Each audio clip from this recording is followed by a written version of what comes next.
Halo, selamat datang di video pertama Autobox Channel. Di video kali ini, kita akan merakit PC dengan basis AMD Ryzen 5 dengan platform mini ITX, dan inilah komponen-komponennya.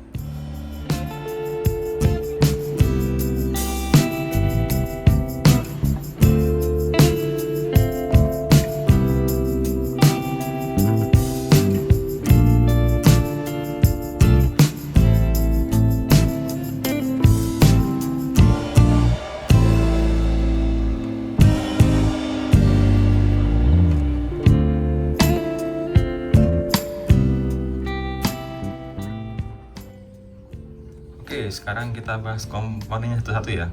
Yang pertama dari prosesornya, menggunakan AMD Ryzen 5 2400G dengan RX Vega Graphics. Jadi sudah ada internal graphic card. Dia terdiri dari 4 core, 8 thread ya. Jadi ini sudah lumayan cukup lah. Kalau dulu tahun 2015 even i7 aja itu masih 2 core dengan Hyper-Threading 4 thread. Nah, ini Ryzen 5 aja sudah 4 core 8 thread, jadi sudah cukup oke. Tapi kenapa pilih prosesor ini? Sebenarnya sekarang ini agak-agak tanggung ya. Sekarang ini bulan Maret 2019, agak-agak tanggung sebenarnya kalau untuk beli Ryzen, karena di bulan Juli itu sudah akan keluar yang baru, Ryzen generasi 3 dengan fabrikasi 7 nanometer. Itu jauh lebih advance dibanding yang versi yang ini. Versi yang ini masih 12 nanometer dan peningkatannya lumayan signifikan. Dan kabarnya juga di Ryzen 3 itu akan ada yang 16 core 32 thread. Nah, sekarang itu belum ada yang Ryzen generasi 2 itu yang 16 core 32 thread. Nah, kalau mau yang seperti itu adanya di Threadripper gitu ya. Jadi bayangin di Ryzen 3 nanti itu sudah akan overlap dengan Threadripper. Nah, nggak tahu tuh Threadripper-nya akan naik seperti apa lagi gitu. Oke, sekalian kita unboxing ya. Nah, kita lihat dalamnya ada manual ya. Ini nanti aja dibaca. Kemudian apa lagi ini? Oke.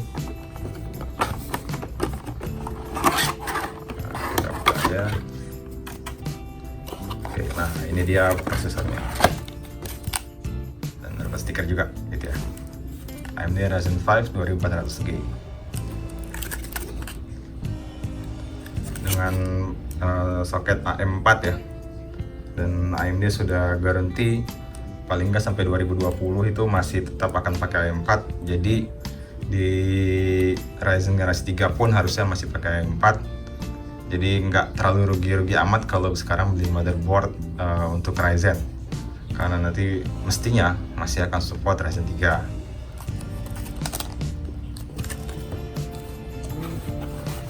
Oke, ini dapat kipas juga ya, jadi sudah termasuk, nggak perlu beli kipas lagi. Nah, itu juga salah satu alasan lebih ngerti budget gitu ya. Kalau kita beli Threadripper atau Ryzen yang versi atau Threadripper lah, itu kita mesti beli kipas lagi yang harga kipasnya pun sampai 1 jutaan kalau mau beli yang bagus, atau kalau water cooling itu bisa sampai 1,5 juta ke atas gitu ya. Jadi ini juga untuk ditujukan untuk budget build, sambil nanti kalau misalnya keluar Ryzen 3 16 core, nah kita bisa update tuh. Nah, dia sudah ada thermal paste-nya juga di sini. Jadi nah ini dibuat supaya agak ngambang ya, jadi thermal paste tetap aman. Cuman supaya lebih aman ya kita taruh lagi aja. Buat gaming pun dari review-review yang ada, si Ryzen 5 ini masih lumayan ya. Sebenarnya ada lagi Ryzen 3 ya 2200G, dia juga ada internal graphic card, tapi dia hanya 4 core dan 4 thread. Nah, harganya sekitar beda 1 jutaan dengan ini. Kalau ini harganya segini ya, lihat di situ. Nah, jadi dengan penambahan sekitar 1 jutaan kita sudah dapat 2 kalinya dari sisi threadnya. Jadi ya lumayan lah itu tambahan yang lumayan. Oke, itu untuk prosesornya. Nah, sekarang kita lanjut dengan motherboardnya. Ini yang saya gunakan, Asus ROG Strix B450i Gaming motherboard. Kenapa pilih ini? Karena saya nyarinya yang mini ITX, supaya nggak terlalu makan space. Bisa sekali jadi home theater PC, jadi bisa buat kerja, bisa buat jadi workstation kecil-kecilan gitu ya. Jadi saya perlu jadi workstation kecilan, jadi perlu yang lumayan agak kuat lah motherboardnya gitu ya. Makanya pilihnya ke Asus ini. Sebenarnya ada beberapa alternatif lain untuk AMD Ryzen yang mini ITX. Dari Asus sendiri ada dua, ada yang ini dengan chipset B450i Gaming, ada lagi dengan chipset X470i Gaming. Nanti kita bahas lagi kenapa saya pilihnya yang ini. Kemudian ada juga dari ASRock, ada dua juga, ada yang chipsetnya B450 dan ada juga yang chipsetnya dengan X470. Kemudian ada juga dari Gigabyte. Nah, itu yang ada di Indonesia. Kalau selain itu ada lagi dari MSI, cuman sayangnya kayaknya di Indonesia nggak ada ya. Saya cari-cari nggak ada di toko online, di website toko-toko komputer itu kayaknya nggak masuk gitu ya. Jadi cuman ada beberapa alternatif dari Asus, dari ASRock dan dari Gigabyte. Nah, kenapa pilih Asus? Jadi pertama mungkin dari chipset dulu ya. Kenapa pilihnya chipset B450? Kenapa nggak X470? Yang pertama pastinya budget gitu ya. Jadi B itu kan chipset untuk middle class-nya Ryzen. Kalau X yang 470 itu untuk yang flagship chipset untuk Ryzen ya. Dan untuk mini ITX kayaknya tuh nggak terlalu signifikan gitu, karena kan kelebihannya X470 dibanding B450 ini ada dari jumlah support M.2 nya, support channel-channel koneksi-koneksinya gitu ya. Nah, karena di mini ITX ini memang motherboardnya kecil dan sudah terbatas, jadinya ya kayaknya nggak terlalu signifikan ya. Mendingan di 450 lumayan ngirit. Kalau Asus yang X470 itu ini beda sejuta gitu kan, jadi ya mendingan ini aja. Sebenarnya ada sih dari ASRock, tapi nah itu kita bahas kenapa pilihnya Asus. Jadi yang paling pertama itu dari VRM-nya. Dari perbandingan VRM, Asus ini yang paling, sebenarnya nggak yang paling banyak sih ya. Paling banyak itu MSI, cuman MSI nggak masuk sini. Jadi Asus ini nomor 2-nya dari sisi VRM. Dia ada 6 VRM untuk V-Core dan 1 untuk SoC-nya. Kalau MSI itu 6 juga sama, tapi ya nggak masuk sini gitu kan. Nah, Gigabyte dan ASRock itu di bawahnya. Tapi untuk SoC-nya sebenarnya Asus ini paling sedikit. Dia cuma 1. Kalau Gigabyte itu ada 2, kalau ASRock juga ada 2. Jadi kalau sebenarnya mau pakai prosesor dengan internal graphics itu bisa jadi mendingan ASRock ataupun Gigabyte gitu. Nah, cuman ya kita menunggu Ryzen 3, mudah-mudahan keluar dan motherboard ini pastinya support, dan dia dengan 6 VRM harusnya support dengan, mungkin harapannya Ryzen paling tinggi gitu ya. Nanti kita bisa lihat upgrade atau enggak gitu. Kalau upgrade, kalau support bisa jadi kita upgrade gitu. Nah, dengan begitu even motherboardnya kecil seperti ini, cuman kecil-kecil cabai rawit gitu ya.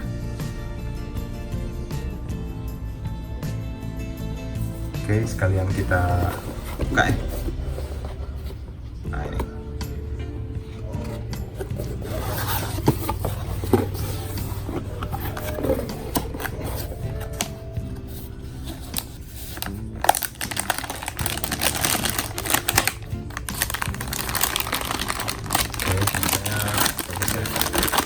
Oh ya, Asus juga kalau dari review yang ada, dia biasanya yang paling bagus. Jadi walaupun sebenarnya dari sisi hardware MSI yang paling bagus, tapi dari sisi BIOS Asus yang paling bagus. Malah orang akhirnya banyak yang pilih Asus karena BIOSnya MSI itu kurang bisa memaksimalkan hardware yang ada gitu ya. Dan kalau pakai Asus itu dia BIOSnya katanya paling bagus, jadi kebanyakan malah juga orang-orang banyak yang pilih Asus. Oke, ini biasa soket prosesor ya, dan ada slot untuk memori dari 4 bisa sampai 3600, tergantung nanti DDR kita support sampai berapa, tinggal di on aja di XMP nya. Kemudian di sini dia ada M.2. Nah, ini kelebihannya Asus, dia punya 2 M.2, satu di atas, satu lagi di sini di bawah gitu ya. Satu di atas, satu lagi di bawah. Kemudian dari connectivity ada HDMI, ada 4 USB 3 plus 1 Gen 1, ada 2 USB 3 plus 1 Gen 2, hingga ada LAN, kemudian ada untuk WiFi dan ada Bluetooth juga gitu ya. Dan ini untuk sound cardnya, untuk sound.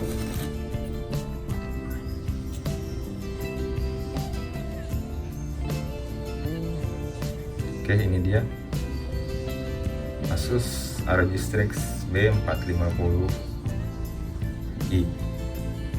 Dan kalau yang suka RGB-an, dia juga support Asus Aura Sync gitu ya. Nah, ini VRM-nya ya, 1, 2, 3, 4, 5, 6 plus 1 untuk SoC, cuman SoC nggak ada heatsinknya nih gitu. Jadi karena begitu, banyak yang merekomendasikan atau banyak yang tidak merekomendasikan motherboard ini untuk APU, untuk yang prosesor termasuk internal graphic card seperti yang tadi 2400G ataupun 2200G. Cuma mungkin untuk keperluan secara umum nggak terlalu mengganggu ya. Nanti kalau ada Ryzen 3, mendingan upgrade aja terus pasang graphic card sendiri. Nah, dia punya slot PCI Express. Ini full speed ya by 16. Tapi dia share dengan M.2 yang tadi di bawah. Jadi kalau M.2 nya dipakai, ini jadi by 8, cuman setengahnya ya. Cuman mestinya nggak terlalu ganggu sih. Udah cukup besar juga.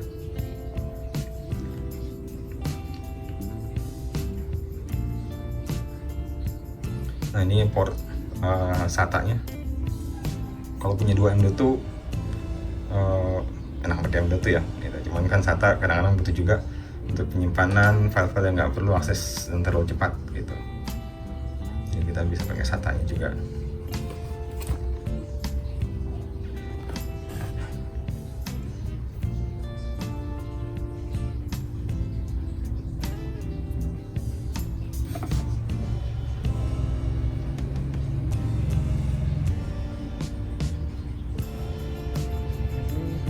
Oh iya, satu lagi. Jadi kalau kita menggunakan internal graphic card, slot M.2 yang bawah itu nggak bisa dipakai gitu. Jadi ya mesti pilih salah satu gitu.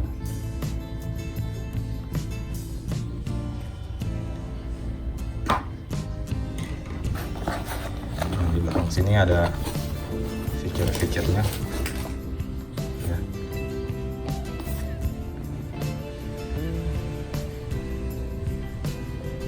Oke, itu untuk motherboardnya. Oke, untuk memori kita menggunakan Vygen DDR4 Tsunami X RGB. Jadi Tsunami X ini versi tertingginya memorinya Vygen. Dia ada juga versi yang Tsunami tanpa X gitu. Harganya beda sekitar 400-500 ribu.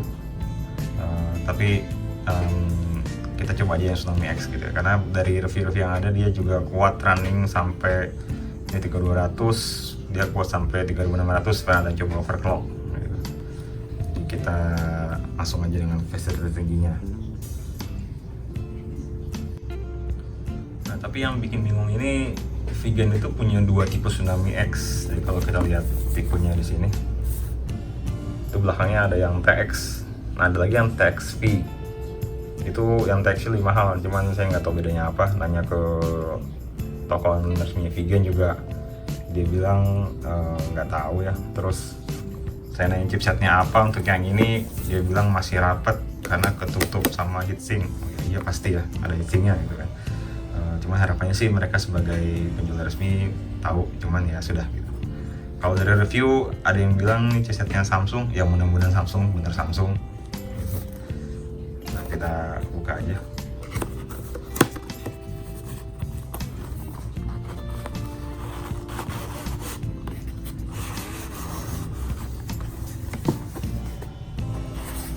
Nah, ini ada RGB-nya gitu ya. DDR4 2x16 GB. Jadi total 32 GB. 3200 MHz CL16. Kenapa 32 GB? Sebenarnya ini agak-agak costly ya, dari seluruh komponen yang ada mungkin paling mahal justru ini. RAM-nya prosesornya justru lebih murah. Dan saya malah nggak beli graphic card gitu. Nah, kenapa begitu? Karena saya rencana bikin virtualisasi. Jadi ya butuh memori agak lumayan gitu. Kalau butuh 3 atau 4 virtualisasi VM, ya kalau satunya 8 itu bisa habis 24 ya atau lebih gitu. Nah, jadi butuh RAM 32 GB. Dan ininya ITX kan cuma 2 slot. Jadi belinya ya yang paling besar. Kalau beli yang 16 GB 8x2 nanti mau upgrade yang lama jadi nggak kepake gitu. Jadi yang nggak ada pilihan sih, harus beli 16x2. Nah, tapi ini lumayan middle lah si Vygion Tsunami X, karena kalau kita belinya Corsair atau G-Skill itu lebih mahal ya. Ini sedang lah Vygion Tsunami X, dan dia versi tertinggi.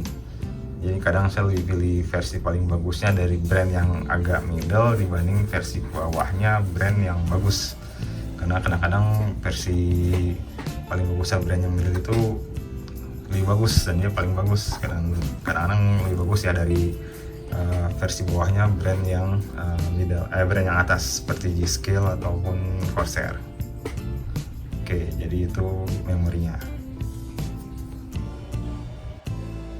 Oke, berikutnya untuk storage saya menggunakan Samsung 970 EVO NVMe M.2 500 GB. Kenapa pilih ini? Tadinya saya maunya yang cukup 250 GB, cuma kebetulan kemarin dapat harga bagus, beda sekitar 100-200 ribu dengan yang 250 GB, jadi ya lumayan lah. Kita naik sekalian aja ke 500 GB gitu ya. Terus kenapa pilih Samsung? Ya kayak sekarang dia masih rajanya SSD ya, terutama NVMe gitu kan.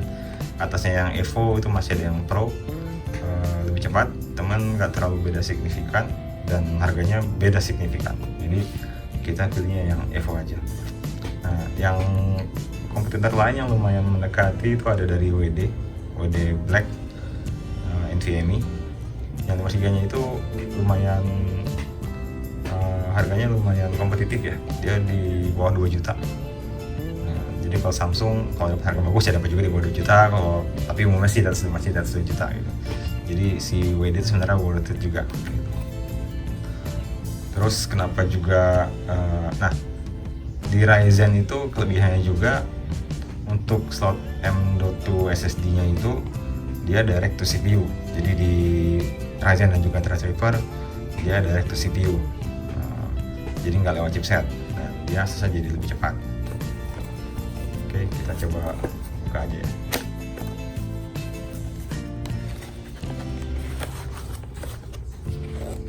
Oke, ini dia Samsung 970 EVO dengan slot M.2 ya.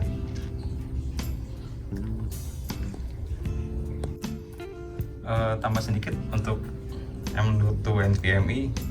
Jadi kalau dari pengujian dia bisa sampai sekitar 3400 MB per second ya. Itu tuh hampir setara atau mungkin sudah setara dengan kecepatan DDR zaman dulu, DDR1 ya. Jadi bisa dibayangin secepat apa dia gitu. Jadi kalau butuh buat running aplikasi yang intense read write, terus butuh running cepat gitu, nah itu mendingan pakai NVMe, jangan pakai hard disk lagi deh gitu. Even mungkin kalau kita udah pakai NVMe itu kita nggak perlu terlalu banyak load data ke memori ya. Jadi kalau buat mungkin software developer atau apa yang butuh data cepet, nah itu storage-nya mendingan pakai NVMe deh buat database misalnya atau intense read-write. Jadi recommended banget pakai NVMe. Next, power supply. Di sini saya menggunakan EVGA 450 GD 80 plus gold gitu ya. Kenapa pilih ini? Kayaknya dari komponen yang ada saya nggak butuh daya terlalu gede ya, jadi 450 watt itu cukup lah. Hanya NVMe, mungkin kedepannya pasang graphic card, terus kalau ganti Ryzen 3 mudah-mudahan gitu kan, mungkin wattnya itu sekitar 100 watt lah kalau yang 16 core kira-kira.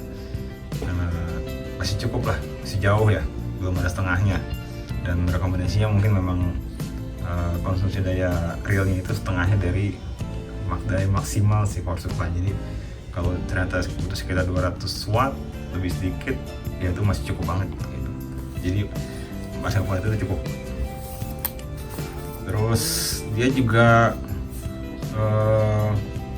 power supply dengan sertifikasi gold termurah gitu ya. Kalau saya compare harganya, ini bisa setara dengan merek lain, tapi merek lainnya itu cuman bronze gitu. Jadi jauh ya, ini nggak nyari kemana-mana gitu kan. Dapat gold, dan ini juga 5 year warranty. Dia dapat 5 year warranty. Jadi ya dari 5 year warranty-nya itu terbukti juga kualitasnya dia seperti apa gitu. Jadi insya Allah dijamin dengan 5 year warranty-nya itu. Kita buka aja ya.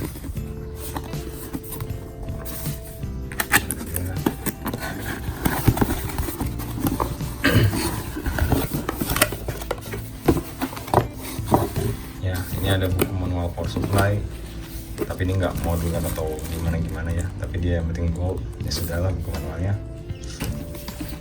Dan ini dia power supply. Nah, ini dapat kabel-kabel biasa ya. Nah, ini dia non modular, jadi ya langsung nyambung banget ke power supply ya. Masih fresh unboxing di plastik ini.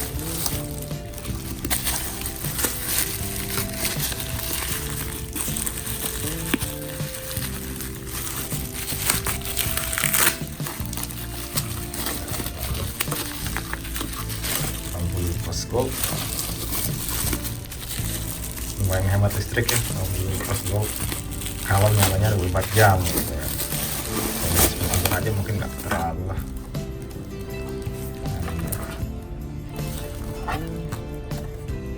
Nah, ya sudah banyak untuk ventilasi ya.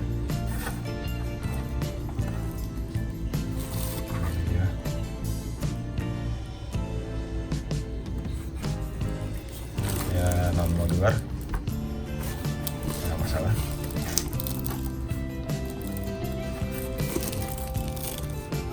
Dan dari web ada rating power supply, dan si EVGA 450 GD ini termasuk yang lumayan. Nah, ini dia ratingnya.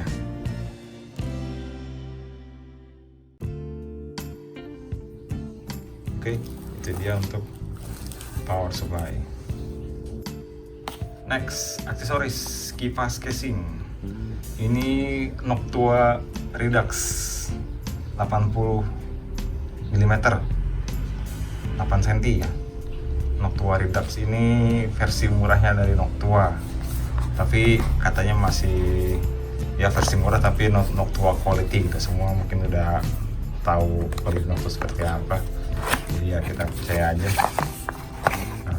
Warnanya abu-abu ya, bukan apa tuh coklat seperti ini dan coklat muda seperti warna Noctua biasanya. Jadi ini versi murah, cuman warnanya mungkin beberapa orang lebih nggak terlalu gimana lah gitu ya. Kalau Noctua kan biasanya warnanya beda sendiri dengan warna komponen yang lain gitu. Kalau ini masih bisa nyatu lah dengan komponen yang lain.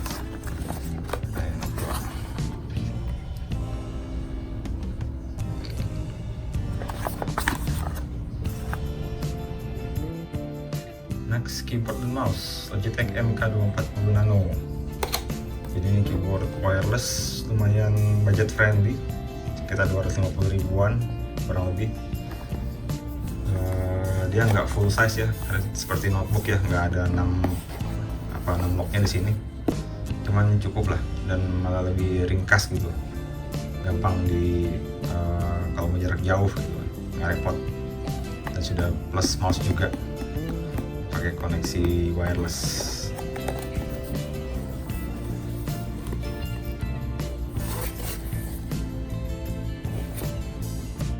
Lanjut, untuk casing saya pakai Cougar QX Mini ITX case gitu.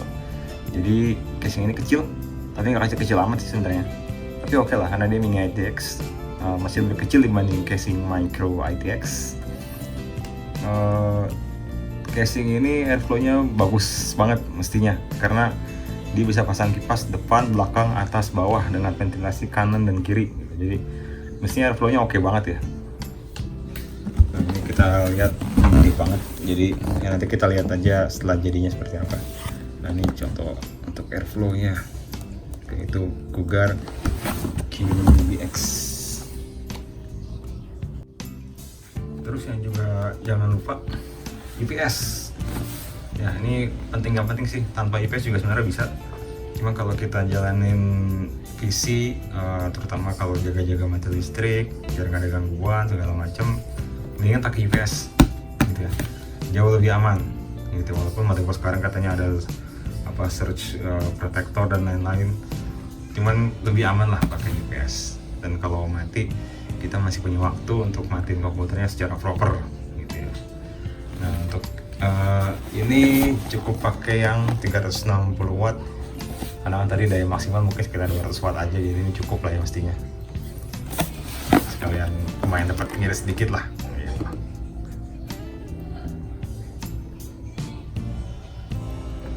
Nah, dia bisa sampai sekitar 15 menit untuk 90 watt. Ya mungkin 10 menit ya cukup lah untuk matiin komputer gitu ya.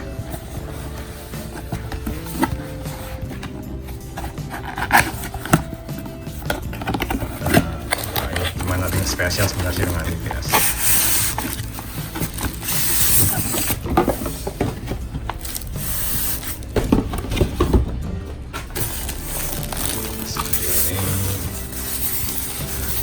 Cyber Power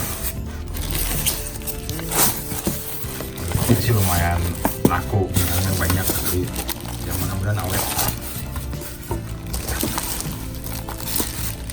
nggak dikacaukan. Oke, itu untuk IPS. Yang terakhir, Windows 10 Pro. Ya, Windows 10 Pro original. Original, kita lihat seperti apa sih Windows. Ada Windowsnya ya, Windows. Nah, ini, dia USB. Jadi ini yang versi FPV dengan USB. Nah, terus mungkin jadi pertanyaan, ngapain sih beli Windows ini yang USB original? Ya agak sedikit lebih mahal, dapat RAM 16 GB kali ya, atau lebih, mungkin dapat 30 GB kalau belinya yang biasa-biasa aja. Ya cuma kita mensupport lah software original gitu. Kebetulan saya juga di bidang software, ya kita sedikit kasih apresiasi lah untuk software. Kita support dengan beli yang original, dan beneran original, karena kan banyak kayaknya yang jual Windows 10 100.000, ada yang 200.000. Nah, saya nggak bahas itu sih, cuman ya sebisa mungkin kita support dengan membeli software original. Terus kenapa Windows 10? Sebenarnya kan bisa aja pakai Linux. Saya akan banyak pakai virtualisasi, jadi mungkin banyak yang nanya kenapa nggak Linux aja gitu ya. Jadi ya kebetulan dipakai buat kerja juga sih, butuh Office, atau mungkin kalau mau game ya bisa nge-game, jadi ya butuh Windows 10. Terus dari baca-baca, Windows 10 ini sekarang juga udah ada bawaan virtualisasi ya, Hyper-V. dan katanya dia udah bagus juga. Dia sudah type 1 virtualization gitu ya. Jadi mungkin sekedar info aja, ada 2 jenis virtualisasi. Yang pertama itu type 1, yang kedua itu type 2. Nah, kalau type 1 nanti si virtualisasinya itu atau VM-nya itu dia akan setara lah dengan host OS-nya. Nah, jadi layeringnya nanti akan ada layer hypervisor di bawah, atasnya baru OS host dan OS guest gitu. Beda dengan type 2, misalnya VirtualBox ataupun VMware yang player gitu ya. Nah itu dia ada host, terus dia baru running VM di atasnya.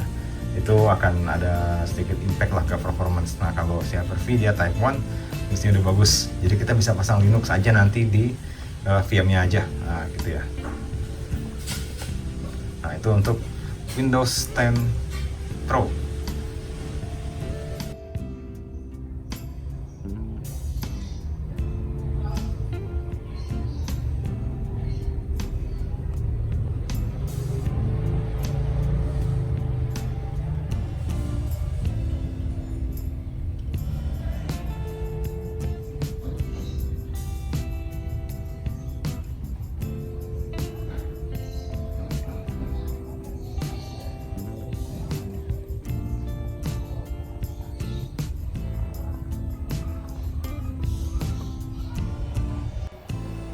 Oke, ini dia hasil akhirnya.